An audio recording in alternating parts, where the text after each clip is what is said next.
ETF index mutual funds నేర్చుకుని stock మార్కెట్లో రాణించాలనుకుంటున్నారా? వెంటనే ఈ నెంబర్కి కాల్ చేయండి.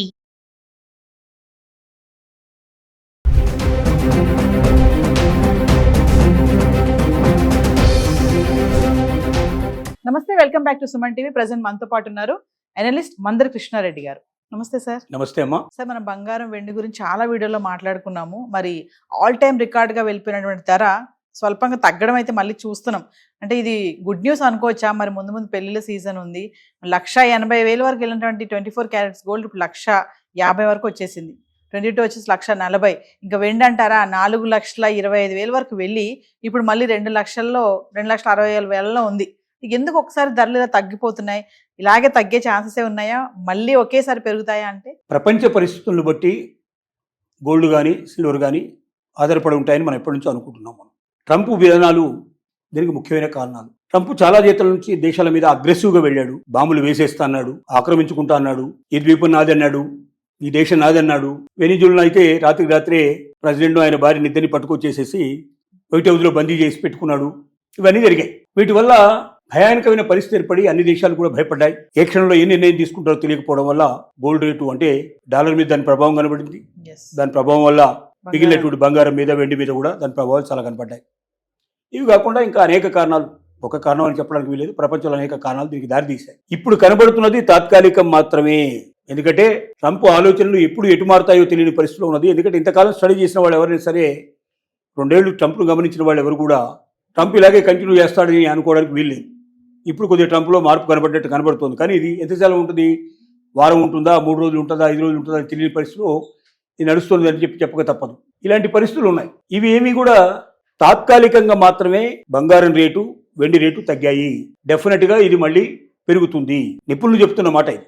ప్రపంచ నిపుణులు చెప్తున్న మాట ఏమిటంటే బంగారం వెండి రేటు తప్పనిసరిగా సంవత్సరం చివరి నాటికి బాగా హై పీక్ వెళ్ళిపోతాయి, ఖచ్చితంగా పెరిగి తీరుతాయి అని వాళ్ళు చెప్తున్నారు. అది కరెక్టా కాదా అంటే నిపుణులు కూడా 100% కరెక్ట్ అని మనం చెప్పడానికి వీలు పడదు. కానీ మనకున్న ఆధారం ఏమిటి? బంగారంలో వెండిలో నిపుణులైనట్టు వాళ్ళు, ప్రపంచం మొత్తం మీద దీని గురించి బాగా స్టడీ చేసే వాళ్ళు చెప్పే మాటలకే మనం విలువ ఇవ్వాలి. వాళ్ళు చెప్తున్న మాట ఏమిటంటే ఖచ్చితంగా బంగారం రేట్ అయితే పెరుగుతుంది. వెండితో పోలిస్తే డెఫినెట్గా బంగారం రేటు అంతగా పెరగదు. వెండి మాత్రం పెరిగి తీరుతుంది. ఎందుకంటే వెండిని ఆభరణాలకే పరిమితం చేయకుండా ఇండస్ట్రీస్కి, అనేక రకాలైనటువంటి పరిశ్రమలకు దీన్ని ఉపయోగించడం వల్ల దాని అవసరం విపరీతంగా పెరిగింది. దీనికి ఆల్టర్నేటివ్ ఏదైనా కనుక్కునేదాకా ఈ రేటు ఇట్లాగే పెరిగిపోతుంది. లక్షల వాహనాలు తయారవుతున్నాయి. ఒక్కొక్క వాహనానికి 75 కిలోలు కావాల్సిన పరిస్థితి ఏర్పడుతుంది. అలాగే రోజుకి కొన్ని టన్నుల కొద్దీ మరి వెండి కావాల్సిన పరిస్థితి ఏర్పడుతుంది. కాబట్టి మరి అంత భారీ ఎత్తున అవసరమైనప్పుడు అలాగే సోలార్ పరిశ్రమలో కానీ, అలాగే ఔషధ పరిశ్రమలో కానీ, ఇంకా రకరకాల పరిశ్రమల్లో దీన్ని ఉపయోగించడం వల్ల అవసరం రోజు రోజుకు పెరిగిపోవడం వల్ల దానికి పెరుగుతున్న అవసరాలకు తగినటువంటి వెండి సప్లై లేదు. కాబట్టి డిమాండ్ అండ్ సప్లైలో ఉన్నటువంటి ఆ యొక్క గ్యాప్ వల్ల విపరీతమైన రేట్లు పెరుగుతున్నాయి. తాత్కాలికంగా తగ్గినా కూడా వెండి రేటు తప్పనిసరిగా పెరుగుతుంది. సంవత్సరాంతానికి బంగారంతో పోలిస్తే చాలా రేట్లు ఎక్కువగా వెండి పెరుగుతుంది అనేది నిపుణులందరూ చెప్తున్నటువంటి మాట. సార్, ఇప్పుడు Trump America India trade deal జరిగింది, అది కూడా కారణం అనుకోవచ్చు అంటారు? ధరలు ఇలా రకమైన కారణం, అది కూడా చిన్న కారణం. దీంట్లో కారణం డెఫినెట్గా ఉంటుంది. ఒక మన దేశంతో కాకుండా ఇంకా చాలా దేశాలతో ఇలాగే ట్రేడ్కు రెడీ అయిపోయాడు. ఇంతకుముందు అగ్రెసివ్గా వెళ్ళిన వాడు కాస్త ఇప్పుడు కాస్త, ఎందుకంటే యూరోపియన్ ట్రేడ్ ఏదైతే ఉందో టోటల్గా మదర్ ఆఫ్ ఆల్ డీల్స్ అని చెప్పి వాళ్ళు భారతదేశంతో వాళ్ళు అగ్రిమెంట్ చేసుకున్నారు.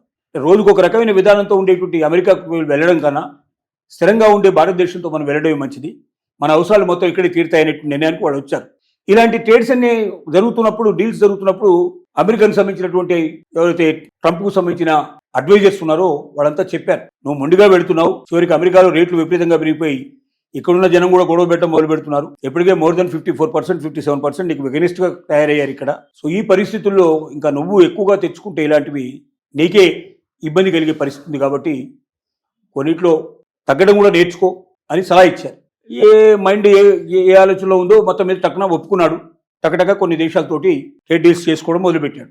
అలాగే ఇరాన్తో ఇవాళే బాంబులు వేస్తాను, రేపు బాంబులు వేస్తాను కాబట్టి కొద్దిగా వాయిదాలు వేసుకుంటూ ఇరాన్ వచ్చి నాతో మాట్లాడినట్టయితే, కాంప్రమైజ్ అయినట్టయితే, అగ్రిమెంట్ చేసుకున్నట్టయితే ఇరాన్కి యుద్ధం చేయను అన్నట్టుగా సూచాయిగా ఇన్ఫర్మేషన్ ఇస్తున్నాడు.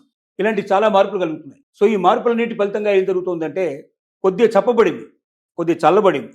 మొత్తం ప్రపంచం అంతా కూడా కొద్ది చల్లబడింది.